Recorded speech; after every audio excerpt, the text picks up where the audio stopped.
छत्रपती संभाजीनगर जिल्हा नियोजन समितीतील कामात कोट्यावधींचा गैरव्यवहाराचा संशय व्यक्त करण्यात आलाय। मंजुरी मिळालेल्या कामांची बांधकाम विभागातून बोगस वर्क ऑर्डर तयार करून कोट्यावधी रुपयांच्या कामात गैरव्यवहार केल्याचं बोललं जात आहे। यावरून जिल्हाधिकारी दिलीप स्वामी यांनी बांधकाम विभागाचे मुख्याधिकाऱ्यांच्या अध्यक्षतेखाली चौकशी समिती नेमली आहे।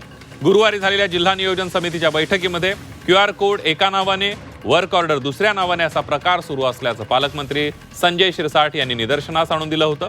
या प्रकरणाची सखोल चौकशी करून दोषींवर कारवाई केली जाईल अशी माहिती पालकमंत्री शिरसाट यांनी दिली आहे। माझ्याकडे जी माहिती जी आली की वर्क ऑर्डर एकाची आणि त्याचा वर्क ऑर्डरमध्ये QR कोड जो असतो तो दुसऱ्याचा होता। म्हणजे हे बोगस बिलिंगचा जो काही प्रकार होता तो माझ्या समोर आला। मी कलेक्टरला दिला, कलेक्टरने तो व्हेरीफाय केलेला आहे आणि त्याच्यासाठी चीफ इंजिनियरच्या अध्यक्षतेखाली कमिटी केलेली आहे।